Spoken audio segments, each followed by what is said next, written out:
Heavy Radio, episode 24. Back at it again. Marco, how are you doing today, sir? Heavy Radio 24 in it. Super Heavy Radio 24.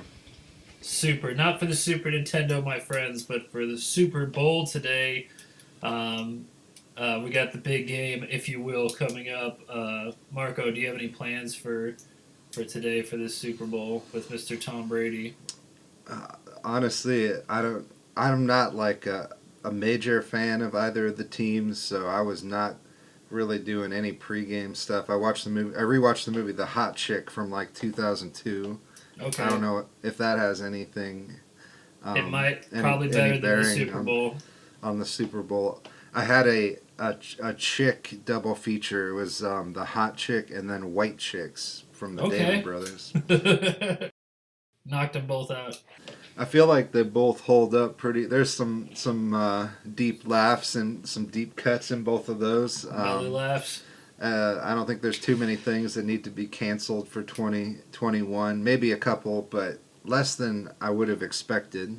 Yeah, for a comedy from the early 2000s, that's pretty good. That's pretty good numbers. Yeah, Rob Schneider, I think, he was early at bringing together the kids from different cultures and the goth kids, and it was a real all-inclusive comedy. A little bit before that, but I went back and watched the first two Austin Powers movies, full volume, straight on. It had been a long time, made just last weekend, and still pretty funny. It's like it's gone full circle somehow. But yeah, definitely some jokes that you would not make in a current time frame. But here we are now. So. Back when those were like at the height of their popularity, I didn't know like that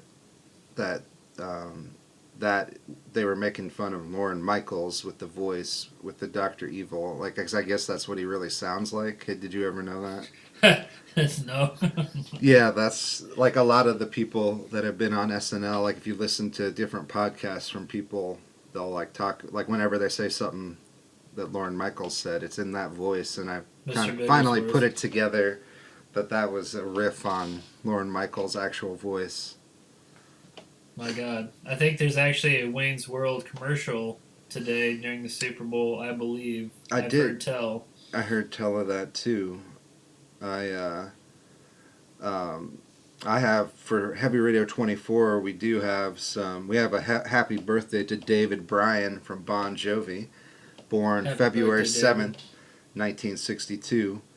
And some things I just noticed about David over the years, he's got a Joker tattoo on his chest. It looks like, from the Killing Joke even, it looks like when the Joker becomes the Joker in that version, because it's got the ha ha ha in the background. Remind me of the helicopter in the 89 movie. So yeah, that just got me down the rabbit hole, like thinking about fucking Alan Moore doing the Joker and Brian Boland. But yeah, and I was just listening. I heard Brett Favre on a podcast where they were talking about the Super Bowl, and he was talking. He finished the lyric to the song "You Give Love a Bad Name" by Bon Jovi. So it takes Brett Favre back to the good old days. Yes, I bet he wishes he was back. So let's crack some beers in the back of a vehicle, wearing some jeans with David Bryan and Brett Favre. Excellent. Yeah, I have some snacks I'm doing today. Not about your usual fare, but I did have to grab something ridiculous because I always do, because I love American junk food. If any of you listeners out there are not from here, there's always some kind of random junk food. And I got some Lay's potato chips. They like to do their crazy flavors. This year was Game Day Chili. Zany. Game Day Chili, folks. That's zany. That's like Brett Favre said he used to do this play where he would throw the ball to the running back and he would block for the running back. I don't think they'd let any NFL quarterbacks do that these days, but no, that was the bygone era. But that's zany. Yeah. Well, we'll see how the game goes. It's not even just chili; it's Game Day chili, spiced up for the game. Put some respect on it. This isn't just regular Saturday chili.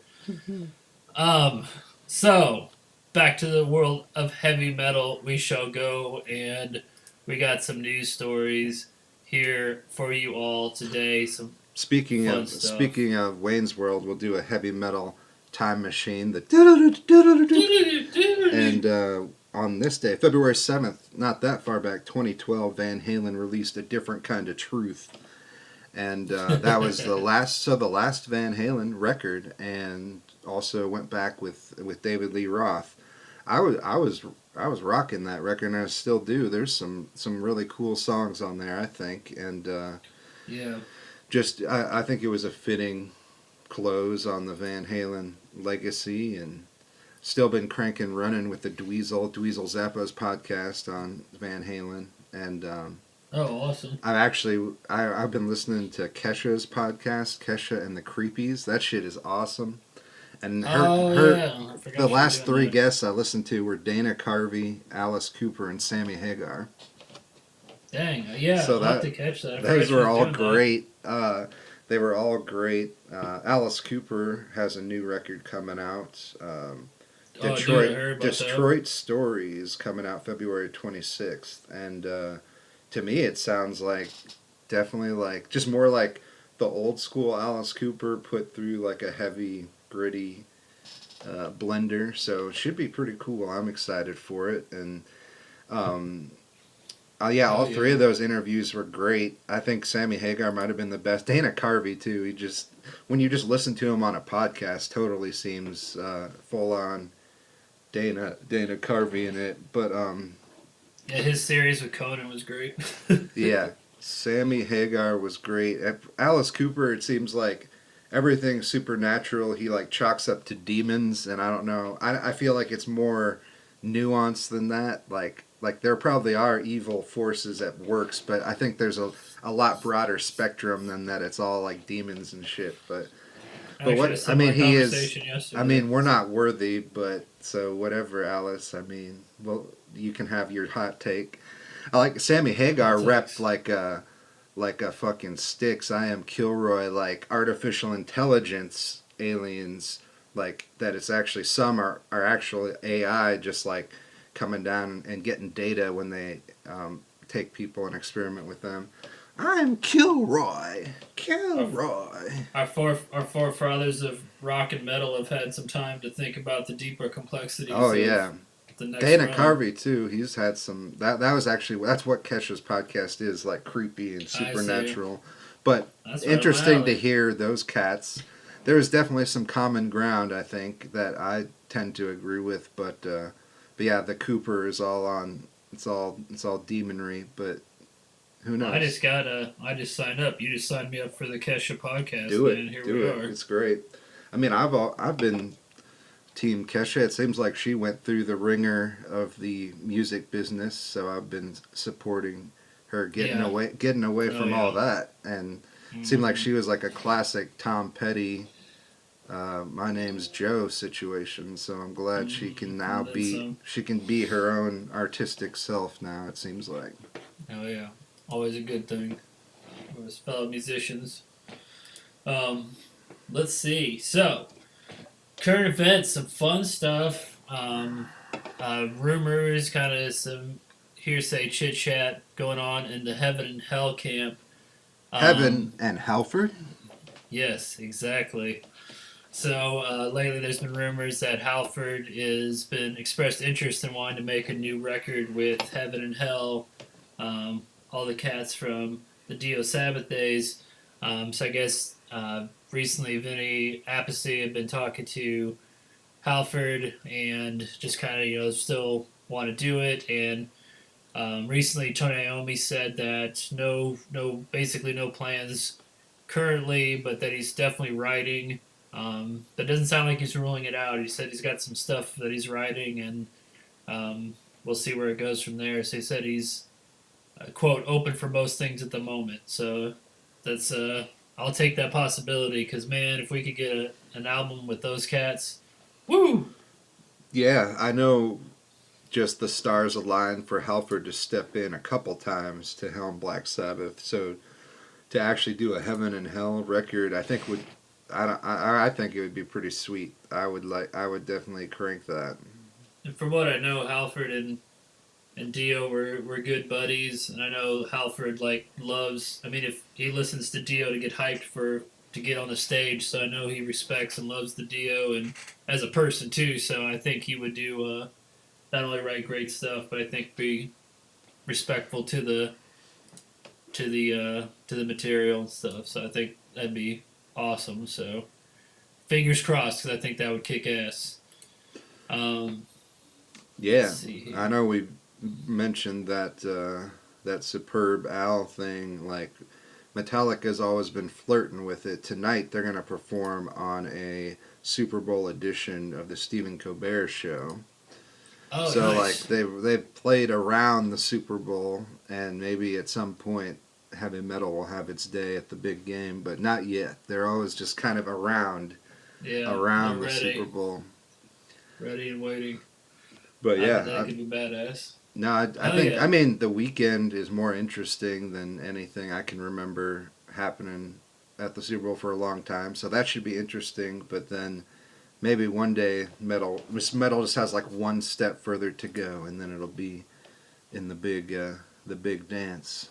are they going during the halftime? Is that what you said? The weekend is Or Metallica is they're playing tonight on the Late Show. oh, With they're playing Stephen after. Colbert. Okay, Mm. badass. I will check it out. Next up, Rex Brown of probably know him from Pantera. You might Is he might is back in the studio. don't He call said him Rocker. Rex exactly. Rocker. Don't do it. He said he's back in the studio, and he said that he's working with quote one of the best guitar players in the business that you would know. And so he So said, teaser, yeah, it's a teaser, if you will. if you will. So he said the songs are kick ass. He sounds really excited in the in this interview, and so we'll see what's up. Sounds like it's gonna be some brutal shit though. So I'm excited. I guess he's out there promoting the 20th anniversary of reinventing the steel, which is still my favorite. Yeah, someone Pantera took record. some little bite from it, saying he was telling off the original singer, saying he wouldn't re-release the old stuff. But yeah, I mean, I always thought it would be worth putting back out there, but apparently he wants to hold on to that. The brothers didn't want it out there, so he's carrying that, I which see. is understandable. Yeah, fair enough. I do love that power metal record. Is great. Period, though. Yeah, I you come agree. The across it first out one there. with Phil is one of my favorite from the whole catalog. So yeah, it would be cool. But That'd be cool to hear remastered. But I get it. I get it. um, the in the covers you didn't probably really need. Rat singer Stephen Pearcy released a cover of Duran Duran's "Girls on Film," Okay. but it sounds very Rat esque, very Stephen Pearcy esque. So it's pretty. I would say it's interesting, but was it necessary? I don't know. You be the judge. I will be. Yeah, I've been getting into Rat more and more lately. Just kind of finding different songs I like from their catalog. So, yeah, I'll have to check it out. Let's see. Yeah, Geico really put a boost in the old rat. Yep. Put some wind The in rats the are rat shooken sails. Because The there was rats some are in the random maze. dude that I work with that was like, he was like, what am I thinking of? He's like, I got a song in my head. And it's someone you wouldn't really think, just some Joe. And he's like, oh, is it the Scorpions? He's like, no, it's Rat. And I'm like, all right. Yeah, I've seen a lot of people like younger kids covering Rat on TikTok and stuff. I'm like, all right, well, I mean, I love Right Warren. on, my I love friends. Warren DeMartini. oh yeah, good ass, hell yeah, good ass guitars. Rat on. Rat on, the rats are loose. Uh, let's see, coming up also in upcoming records that are on the way. Sebastian Bach has said that he's has 14 tracks that he's demoed for a new studio album, and he said it's definitely going to go be a more of a Savage heavier tone. Animal. Savage record. He said it's going to be they have a spiritual follow up to the 2007's Angel Down, which was Oh a shit. good record, man. Heavy as shit. So if that's his headspace, then I'm excited. He said if you like Slave to the Grind, you're gonna like this. So I trust Sebastian Bach. Well, I'll pair your Sebastian Bach with the return of Jeff Tate with Sweet Oblivion. New album Relentless coming out April 9th. You can get your first taste with Strong Pressure right now. Your first taste of new Tates. That's the best. It never gets as good as the first. What's the vibe? I have not checked this out yet. I would say the vibe is the Reich Tate for sure, as far as I can. The right Tate. The Reich. For the time. Yep, the Reich Tate. Oh, Reich. The Reich Tate. Yeah. Okay. So I think, he's seen that Queen Shrike went back to that formula and are going strong, so maybe that inspired him to get back into it. So we'll see. I'm excited. So, let's see. Did you have another news article? Because this one might require discussion. King Diamond came out of hiding, out of the shadows, and was on a podcast, The Electric Theater with Clown, on Sean Crahan's podcast, and I have that queued up to check out. So that should be that's an interesting duo, to say the least. It is. It's a heavy duo. So yeah, I'm looking forward to checking that out, and I'm sure he's going to be talking about the new King Diamond and the new Merciful Fate. Yeah, those are two that are just like, I'm just kind of like rubbing my hands together waiting for those two. Cause yeah, looming large. They're going to sound great. Hell yeah.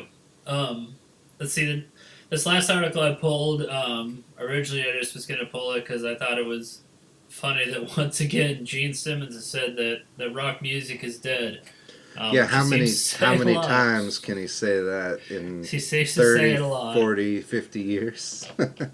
Exactly. But I was looking through it, and I read his quote, and I wanted to get your opinion on this because he's blaming it on the fans, which I don't think is fair, younger fans, but we'll take all that away. But basically the crux of the point is that he feels that today it is harder, if he's saying impossible, for big rock bands to form because of how the business is now with streaming and how it's really hard to make money selling your record, and most musicians have to work a 9 to 5 and then make music after work. I mean, ourselves included.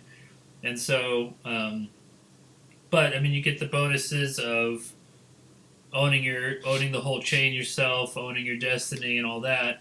And then he's comparing it to back in the day when Kiss got big, when record labels would front you a bunch of money. Obviously, we know now that you have to pay all that back, but they would be fronted that money so that the band could just be like, I'm a musician 24/7, and I'm going to go on tour, make records, and just be in the element all the time. So I wanted to get your opinion on what do you think is the better time period. I mean, obviously we live in now, but I wanted to get your take on that, the two sides that we've watched evolve. We've watched from one to the other in our lifetime. I definitely don't think I would agree with just the basic statement of it being dead, because I know the underground, and if you really care, there's so many new bands and so many bands putting out albums and so many bands that never cracked, to become sort of a household name that are still putting out albums. And most of those bands really adapt to the time and just, find a way to put out music. So I think there's, as far as content, there's as much great stuff as ever since, since Jimi Hendrix and Steppenwolf first started getting on the heavy side of things to now. I don't think there's any reason that spirit, I would call it dead. And I do also think there's something to be said about, the freedom of owning your own music and putting out whatever you want. It's just, I would never blame the fans myself either, because they've had so little control over all of these changes. Like, I was one of those kids that did go and download songs, but once I found something I liked, I would buy it. So I don't know if there's people that just, never purchased a record ever after that. Mm-hmm. I mean, maybe, but if that's all they know, I feel like that's still a broader problem than the fan. So I don't know. I think the toughest part, if I had to pick, what is the what's the enemy in all this, it probably would be a broader economy thing where the dollar is worth a lot less. So, if you're working a job and you have a chance to go out and see a band, I think it's a lot harder of a choice now. If especially well now, right at the moment, you have the extra level of the risk involved. But even before that, like, I got to work in the morning and I could do, X number of things with my money tonight. And are people going to choose a cheaper form of entertainment, like stay at home, play video games, or are they going to go out to a show and buy merch? I don't know. It's a tougher choice now than it was, I think, in the 70s. Whereas, you pretty much use a fraction of your pocket money to get into a show in the 70s. So I would say it's a whole industry. It's a whole problem, like a systemic heavy metal, broader music problem that I think it would take some pretty big movers to actually fix, I think. But at the end of the day, I think there's going to be lots of great new records and lots of great content. Whether it gets to the level that that's getting streamed into, to billions of people around the world, like, I don't know if there's going to be any machine to push, a really great heavy metal band at that level, at least not for some time. But, I think the door is open for things to be better than ever. It's a possibility. So I just got to stay optimistic about it and do my little part to, have a scene that I want to see and a place for music to develop that I would like to see, I guess, is the way that I look at it. Yeah, I wholeheartedly agree. I think, yeah, straight off the bat, I don't think it's fair for him to blame the fans, because kids just want to listen to music, period, like they always have. But I think that, especially in our genre with metal, and I'm sure it's true, and I would say it's true for hip hop, or hip hop and punk too. These genres where it's very DIY to begin with, way back to like the late '70s, early '80s, and just it's always been that way. And I think it's great now the bands can own that whole chain, and there's resources to get your music out there. Because I mean, how many countless times have me and you found a record either on YouTube that's out of print or at a record store, CD shop, or something? And we're like, who were these guys? These guys could have been awesome, but they just probably didn't have the backing, or the label was like, pull the plug, or something.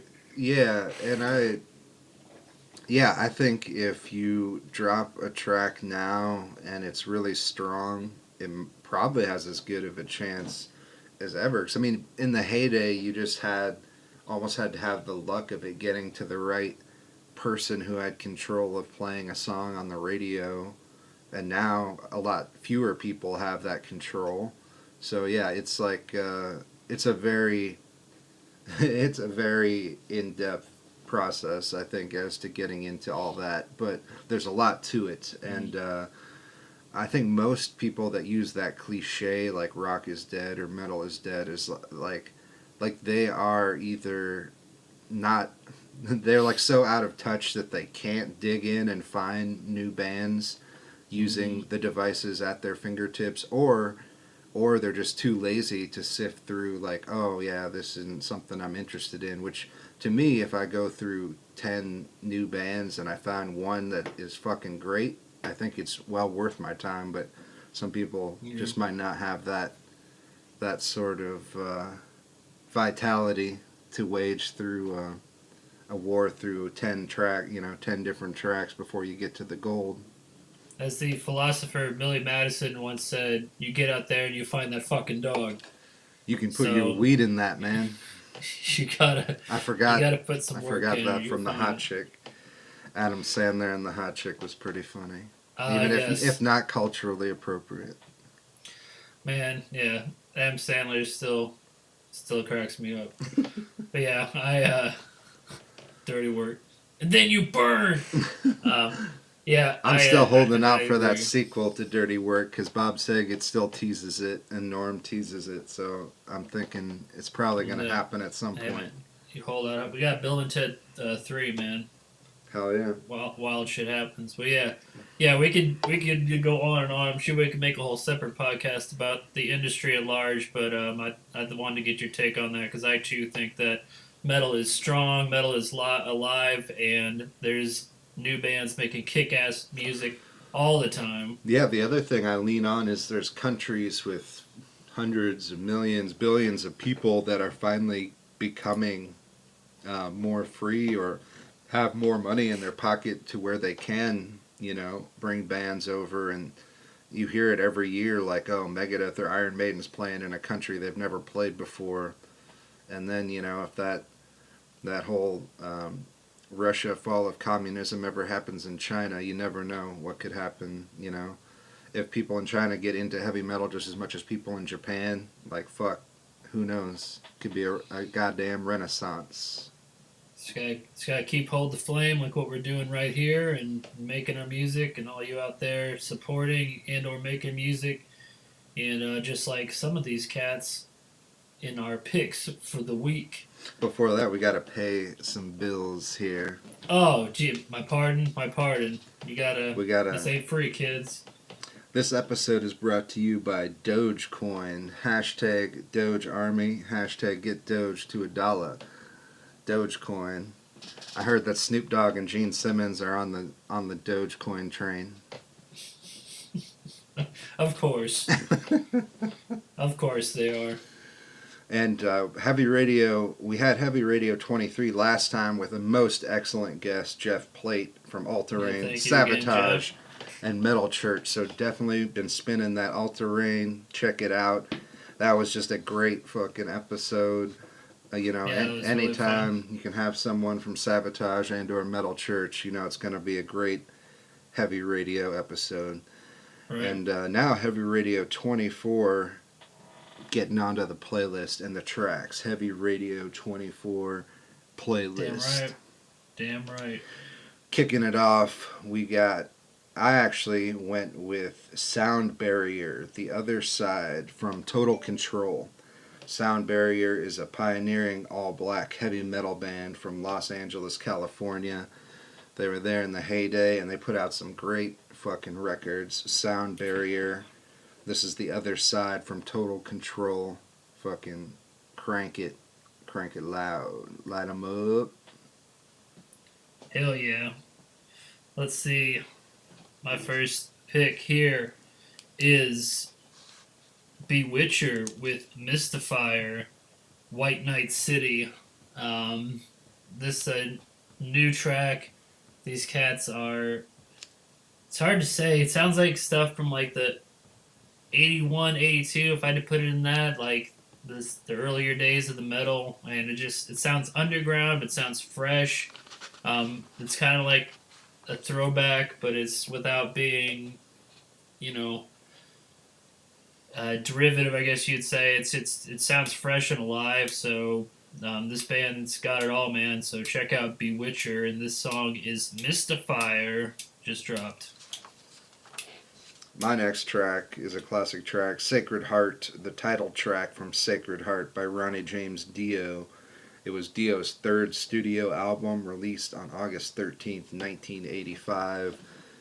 Find the Sacred Heart. This tour was captured on at least one, but maybe a couple live home video features. I think this is what a lot of people remember, like if you're not, someone that followed the whole Dio journey like Eric and I, a lot of people remember this time period because it was arenas of Dio slaying dragons. I think he said the dragon's name was Dwayne or Denzel or something. Something with a D. Sure. And that sword lit up. It was plugged in. Yes, you helped Dio find the Rainbow Bridge to the Sacred Heart, and you were part of that experience. and I We still saw don't it, know man. if this is a false memory, or a real memory of being a kid at the Sure. Iowa State Fair and seeing like one of the prizes was like a picture of Dio, where he's like just like, doing some magic or some shit, and I want to believe I that's can't true, Mark. remember now if I really remembered that or if I just wanted that to be Remember. something that I remembered, but maybe it was implanted by Dio himself when he did the horns at us there. Inception. Inception. Memory inception. But it seems like something I would want to win at the Iowa State Fair Oh, circa yeah, totally. late 1990s. Yeah, that would definitely be bringing it home. With the I want to clown, believe. the I want to canceled, the believe. canceled clown yelling in the background, Yep, just yelling at people walking by, and dropping there's slurs. the Indiana Jones jungle thing that was just I never went in. looked fun. I never went in those. They look like that's a good place to get abducted. My radar Yeah, was sure. going off. Even as a small child, I was like, nope. Hey man, if you're talking late nights, we were watching X Files. If you got spooky shit out you got there. false fucking Indiana Jones staring at you. Yeah, Like, airbrushed. It's like Airbrushed supposed to be indeed. snakes, but it's just like ropes that are dirty. Burlap sacks. Yeah, I've never was too keen on those midway entrapments, if you will. The Midway. Yeah, no, I'm good. I like to walk through it and look at the prizes. You walk through it and just It's like maybe see like all the antics. a cliche like swimsuit pinup or something, and like like some like overpriced like stuffed animal that like kind of looks like the character is supposed to look like. Nefarious individuals. Just like trying to holla at you to get you to give them $1. It was a scene. It was a scene. And when you're like 4 feet tall, it was just like All the lights and the smells like all the lights. like it smells like vomit and fucking whatever that shit is on the plate it's that's like fried. me there. Vomit. Take me back. It smells slightly like vomit and fried foods Yep, exact. Not slightly, 100%. and sawdust or something. And then Take like me the back. wafting of shit from the animal barns. Yes, really selling. We are selling the Iowa State Fair down the fucking river. I can't. I mean, I got to. Like, I've seen some good shit there. We're I've seen from Journey. Iowa. I've seen We're from Iowa. We seen can do Alice this. Cooper, but fuck, this sounds more like what's gonna. I don't know. More like outdoor. Smells like outdoor. I said it that way on purpose. Let's see. I got a classic. Well, it's a new release, but it's a classic track. The Doc and Camp, Don himself, unearthed some demos, some like original songs from the '78 to '81 era. This Donnie is D? George Lynch. He did. Donnie did D it himself. did it. This song is called Felony, and it's from that late '70s era before they became the Doc and that we all know now. So it's cool stuff. It sounds kind of like, I guess, like hard, like Foreigner, like Horde. really heavy. Yeah, kind of like that era of like hard rock transitioning over. But I know where to put this one because it's a new release, but it's an old song, so I'm putting it here. So Dawkins with Felony. Dokken fits right in with that whole vibe we were talking about. I think I have seen Dokken play that circuit a couple of times, and Yes. I saw him play a racetrack or Oh, yeah. in NASCAR track, and he got really mad, but then he was happy at the end. yes, that sounds right. And sometimes you never know. Like, I think it just depends on the performer. Like, some performers can like transcend any setting. Like, I saw Lita Ford a couple years back in that kind of setting, and it was a fucking great show. So I think, if the person is in the right headspace to just put on their show no matter where they're at, like, it doesn't matter if you see like kids going on rides like in the fucking background, like they still like can zone in on the audience that is with them and put on Lita a great seems show. more.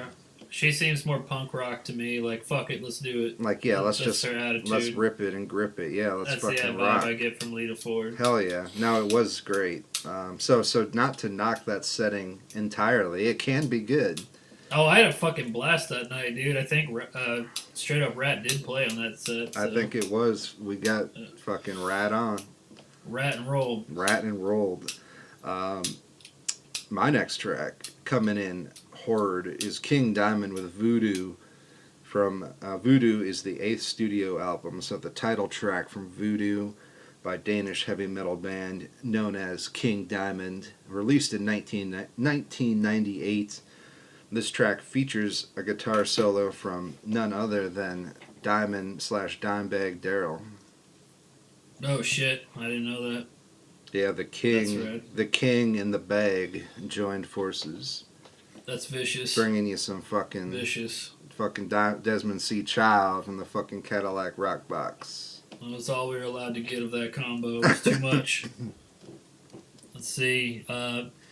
Next old school pick is Whitesnake with "Crying in the Rain." It's a ballady, I guess. It's catchy as shit. I love that song. That's "Crying in the Rain," "The Gambler." There's some heavy hitters from that old Whitesnake. Yeah. I tell you what. Don't count Whitesnake out of the metal game, and some amazing guitar playing on those records. Amazing who's who of guitar players came through Whitesnake in the 80s. Some badass duos too. Wasn't it like John Sykes and Reb Beach or whatever? I believe so. And who else came? Shoot, I forgot who else came through there. There's more. I need to refresh it up on my Whitesnake history lesson, but I know more badass cats came through there. Oh yeah, no. If I stop and think about it, I'm sure. Reb Beach, I know is one I mentioned. Fucking John Sykes, I know that was there. Killer. Vivian Campbell Both at Killer. some point. Vivian Campbell was there in Yes, the late 80s. yeah. Steve Vai. Warren T. Martini, I guess. I didn't even know that. I forgot Steve Vai was in there. Yeah, fuck, Doug Aldrich Yeah. was there and like carrying you through that 2000s. Fuck yeah. A lot of good players and drummers and bass players too, not just guitar players. A lot of good, and David Coverdale's pretty good himself. And but Rudy Sarzo he's- comes back in with a slip of the tongue. yeah, so Cozy Pal. the whole band. You got we put like together fucking Deep some Purple bands. coming in, John Lord and Ian Pace. Yeah, it's been Ozzy a crazy fucking. Members. It's been a crazy ride with David Coverdale on all the Whitesnake releases, of course. So yeah, don't sleep on those Whitesnake records out there, kids. If you haven't, don't be like, oh, I don't listen to that, because there's some ripping shit in there. There's some gold in those hills. That's what I always say when I listen to music. My fiance looks at me, so I just sit there, mutter to myself. What's your next pick? So we got the mix, Heavy Radio 24 mix, because I got my new tracks now. My next new track is Crystal Viper with, let's see if I can say it right, Asenath Waite, it looks like, ASENATHWAITE, Crystal Viper. And there's a lyric video you can see for this now, and the song is from their forthcoming studio album, The Cult, coming out January 29th. So it's out in Europe. It's coming out February 12th in North America, so in a few days. But check it out, Crystal Viper with Asenath Waite. Definitely looking forward to this one. Sounds just like a magical metal journey that's waiting to happen. So check it out, Crystal Viper. Hell yeah, I almost picked those cats too. They're kicking ass, and I'm excited for that record to come out. Let's see, I got one more old school track, and then I got one more new one for you. My last old school track is by a band called Skid Row, and this song is called Mud Kicker, and it is heavy as fuck, and that's a tour I wish I could have seen. Skid Row and Pantera, like 92 Zone. That would have just been some of the heaviest shit you can see, and you might see a Kiss cover in all Coors Light boxes. Oh, So, just Mudkicker. That whole record, "Slave to the Grind," is just brutal, front to back, amazing, and Mudkicker is just, I don't know. We talk about, Marco and I talk about the bogginess is what we call it when stuff's just heavy and sludgy and dragging you through the swamps, and Mudkicker is a riff that definitely does that for you. So Yeah, definitely check that really out. heavy track. Really, really fucking heavy. Mudkicker, yeah. Ugh. Can't lift it up. Strong, Can't pick heavy it up. radio, 24 track, no doubt. My next new track coming in hot, Nervosa with Under Ruins. This track is coming from their upcoming album, Perpetual Chaos. Will arrive on or actually this one's out now too, January 22nd, Napalm Bam. Records. This album Today. is out, so crank some Nervosa with Perpetual Chaos. The track is Under Ruins. Man, they're really fucking good too. Another good band. And my last pick for the week and new pick is Cannibal Corpse with Inhumane Harvest. The album, that single cover's fucking great, and the song is amazing. Just brutal riffage, brutal vocals. The drumming's great, bass playing's great. They just sound super cohesive and tight. It's just Hopefully it's you've just been awesome. you've been using your membership to George Corpse Grinder Fisher's Neck Gym, because you're gonna fucking need it. You better be you're ready, gonna, You're gonna motherfuckers. need it for this one. You're gonna eat a corpse in half. If you don't, that's your punishment, is to recreate one of their album covers. That's my Saw-like gambit for you. You know, when we had Decide. that commercial to pay the bills, Corpse Grinder Fisher's Neck Gym. My Of course. the internet of things that are always listening to us recommended to me the Cannibal Corpse neck warmer, face Yes. scarf and mask. Yeah, I mean, you gotta keep it warm. The muscles, if your neck gets cold, because you've been just chilling, Destroying you it, gotta warm destroying it all night. You gotta warm it up. You gotta warm it up, stretch out. If you're gonna do those windmills and, break shit down, lean on PAs. Sometimes I'm like, I don't care that it's listening to me if it recommends me Cannibal Corpse neck warmers. Yeah, sometimes the all-seeing robot works in your favor. The Eye of Sauron okay. knows what you want to spend your Yep. spend your change on. It saves you some time because you didn't have to actually sit there and type it out. No, there's here. I'm sure I'm gonna get ads for weird potato chip flavors and You're gonna get Dogecoin, Dogecoin, demonic T-shirts with zombies on it, and David Coverdale memorabilia. I don't know. We're gonna find out. You're gonna get like a full wall size artwork from the Coverdale and Page album. I have literally 3 things in front of me that are listening to me, so it's your guess. It's anybody's guess which company's gonna get me first. Can't take me alive, coppers. I lost count. Did you have one more track? I think Jimmy Page did some kind of Aleister Crowley spell to be included in all devices. Like everything is just trying to sell you Jimmy Page influenced things. So when you said I don't want to buy your house. yeah, don't buy his house. Whatever you do, the spooky stuff that you don't Scary. want a part of that. Don't dabble in the magics. So you're gonna have to make that out. You have to form the band The Firm after you have a great band. Yeah, no, that's Heavy Radio 24. Those tracks are in the tune bank where they keep all the tunes. In the bank.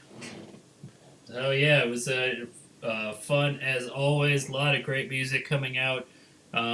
A lot of music to look forward to this year, and this is shaping up to be a very metal year.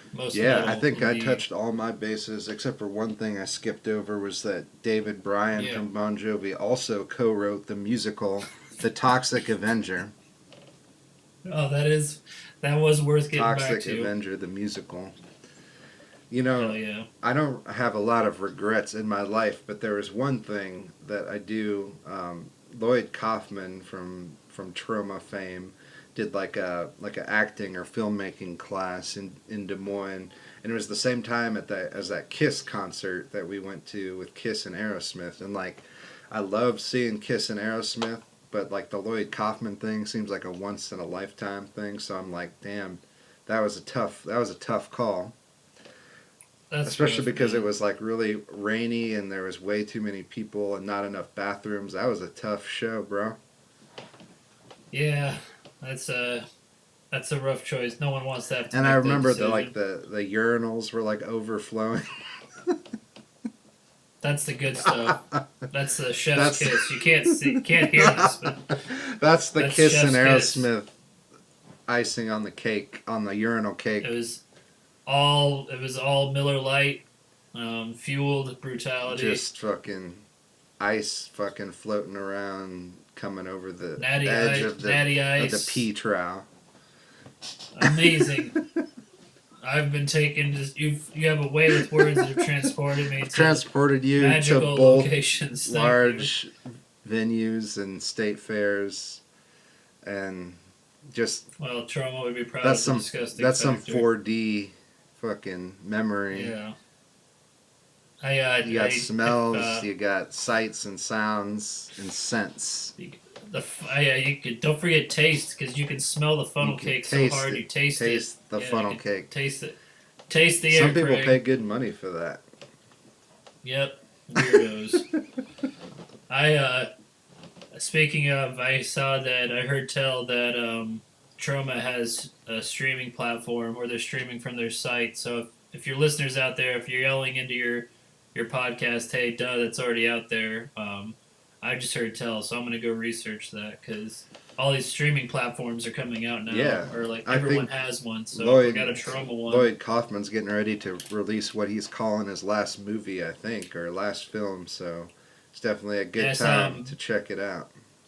Yeah, I saw some buzz on Instagram from the Troma camp, so always excited for more. But hell yeah, enjoy the game out there. By the time you guys are listening to this, you'll have found out who won. It's either them Bucks or the Um, Chiefs. yeah. Or the, Is it that's the teams, is it right? Brady or Yes. Mahomes? Yeah, who is it? You know, we don't know, but you're in the future, so you know. But hell yeah, Heavy Radio 24. Whoever wins, just fucking high five some Brett Favre, cranking Bon Jovi, wearing some jeans, just playing some grab ass Jeans. back in the old days. Yep, that's how I celebrate every Super Bowl victory. Hey man, I'm not on your team. Yeah. I'll be eating my chips and listening to Cannibal Corpse, probably, and waiting for that Metallica Big show. game chili. Big Game Chili, 24/7, episode 24. Episode 24, Big Game Chili. Oh, not that. Goodbye.